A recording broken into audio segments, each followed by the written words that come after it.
This is the IELTS Listening Test by Inzpira. You will hear 4 recordings. The test is in 4 sections. At the end of the test, you will have 10 minutes to transfer your answers to the answer sheet. The recordings will be played only once. Now, turn to Section 1. Section 1. You will hear a conversation between a hotel receptionist and a guest who wants to make a booking. First, you will have some time to look at questions 1 to 10.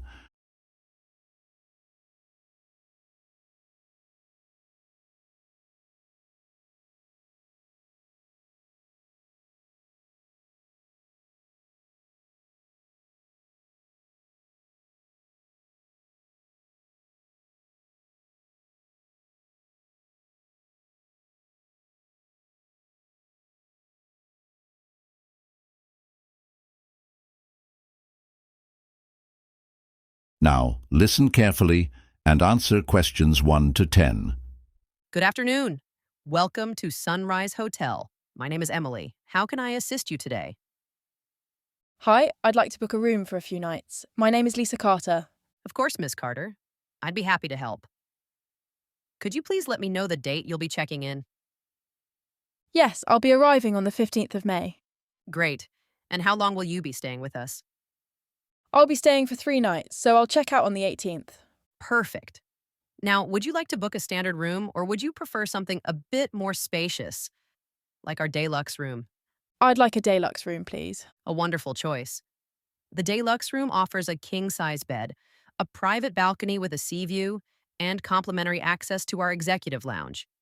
The total cost for your stay would be $210. That sounds great. Do you also offer any additional facilities for guests? Yes, absolutely. We provide a complimentary breakfast buffet every morning, free access to our 24-hour gym, and laundry service upon request.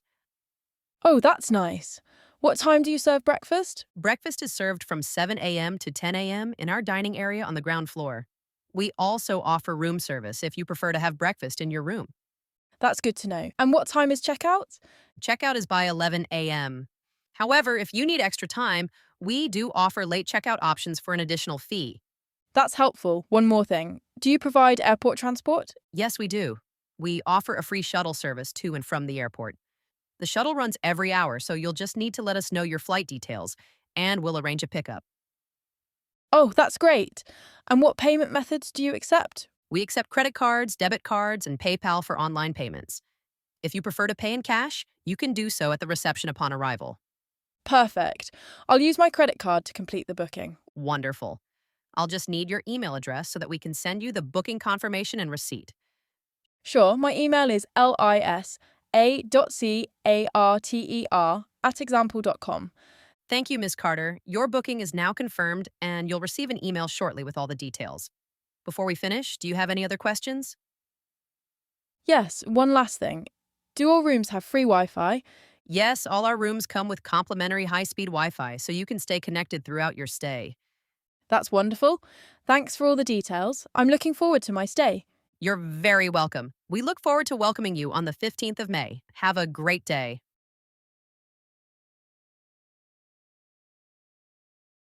That is the end of Section 1. You now have some time to check your answers.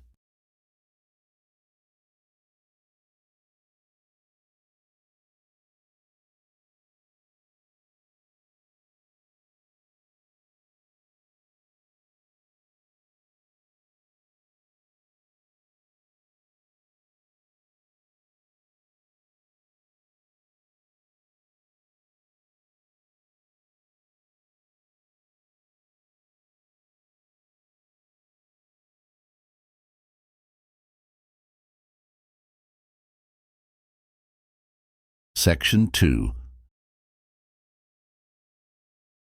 You will hear a tour guide giving information about the City Museum to a group of visitors. First, you will have some time to look at questions 11 to 20.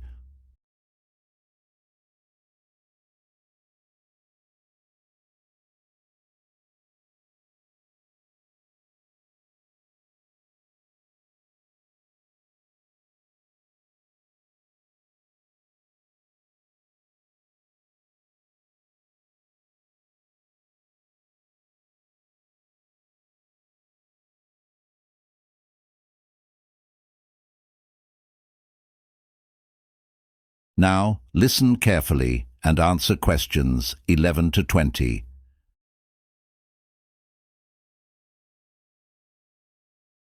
Good afternoon, everyone. Welcome to the City Museum. My name is Daniel, and I'll be your guide for today's tour. Before we begin, let me share some background information about this wonderful museum. The City Museum was established in 1885 and has a long and fascinating history.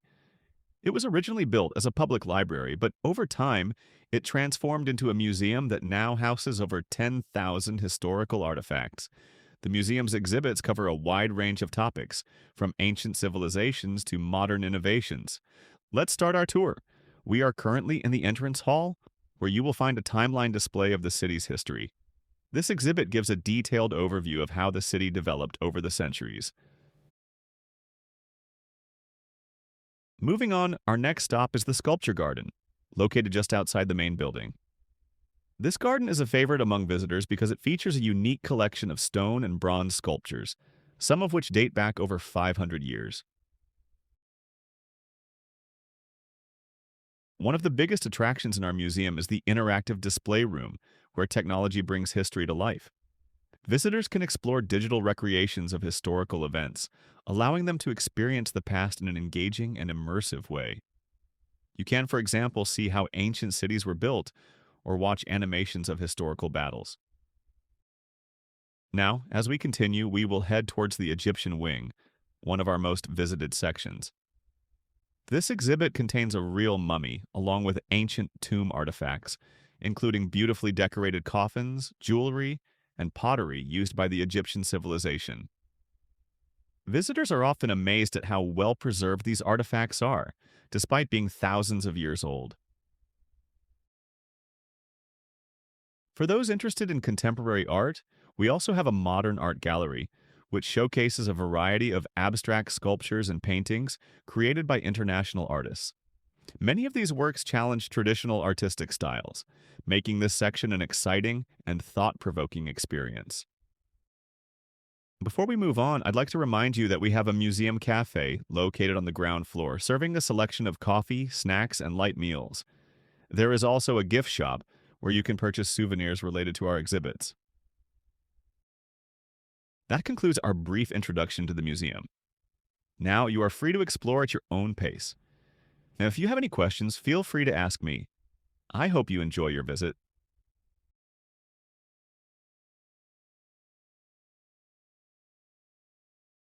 That is the end of Section 2. You now have some time to check your answers.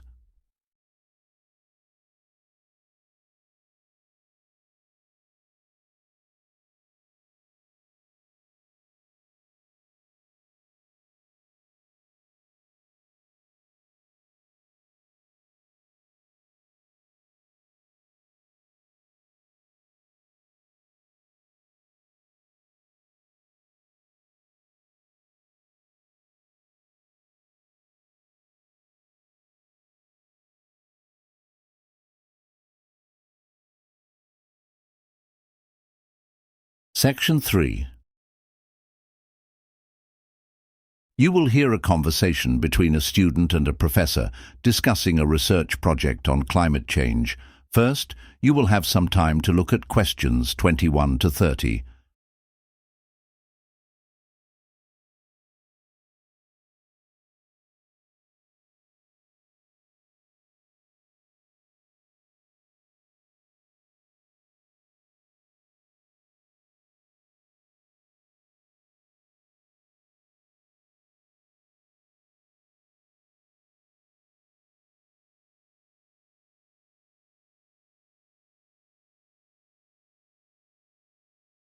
Now listen carefully and answer questions 21 to 30.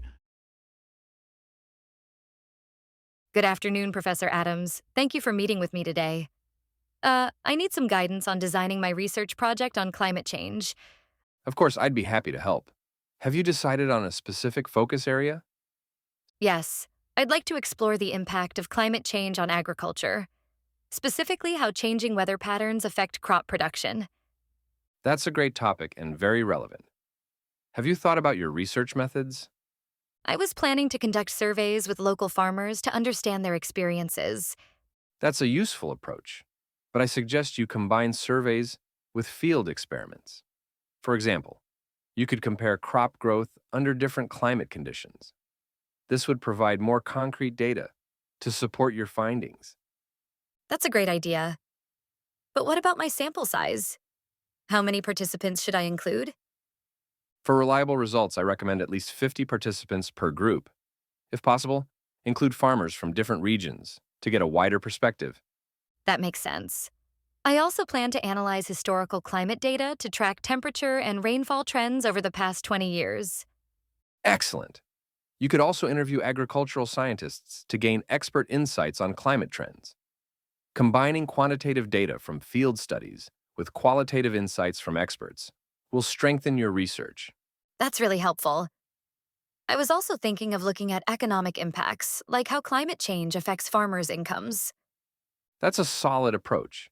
Just make sure to use reliable sources for economic data, such as government reports or research journals. Got it. I'll also include case studies from farmers who have successfully adapted to climate change. That's a great addition. You can highlight innovative techniques, such as drought-resistant crops or advanced irrigation methods. This discussion has really helped me refine my research plan. I'll start collecting data next week. That's great. Keep me updated and don't hesitate to reach out if you need further guidance. Thank you, Professor Adams. I appreciate your time.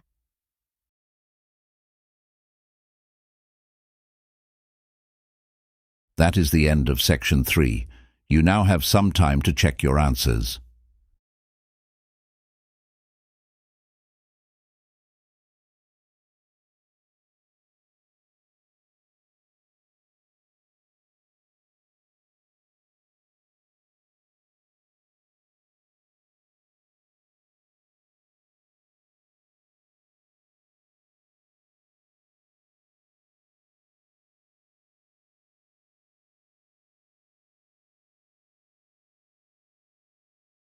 Section 4. You will hear a lecture on renewable energy sources and their impact on the environment. First, you will have some time to look at questions 31 to 40.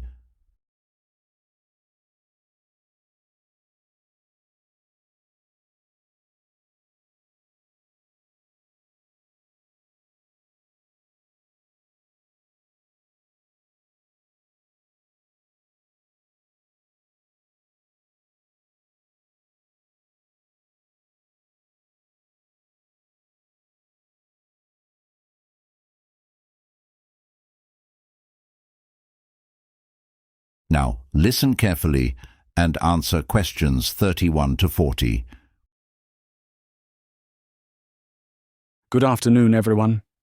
Today we'll be discussing renewable energy and how it is transforming the way we generate electricity worldwide.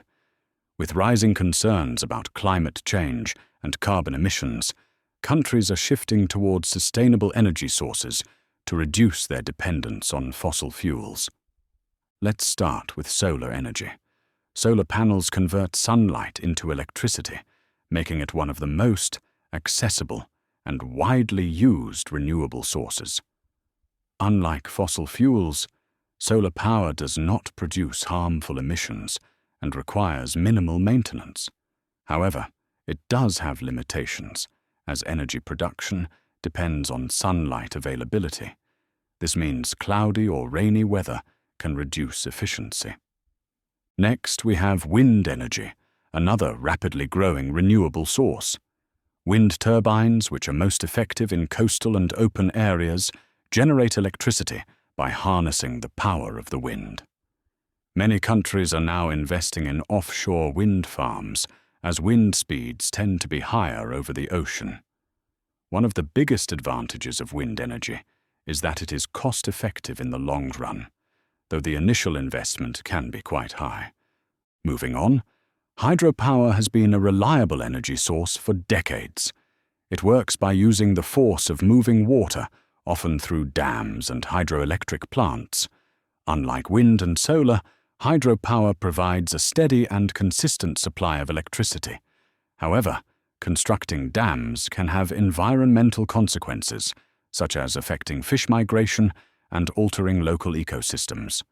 By 2050, it is estimated that renewable energy sources could supply up to 60% of the world's electricity needs. This transition is essential if we are to reduce carbon footprints and combat global warming.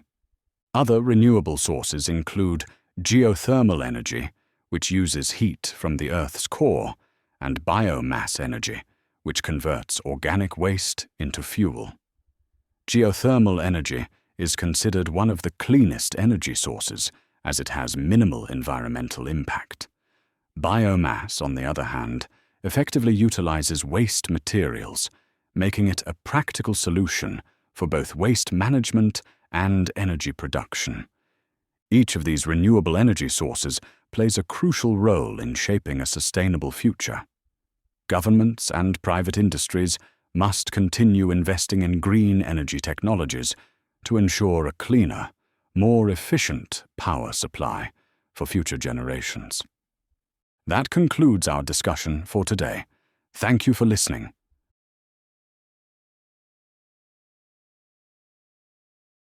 That is the end of the listening test. You now have 10 minutes to transfer your answers to the answer sheet.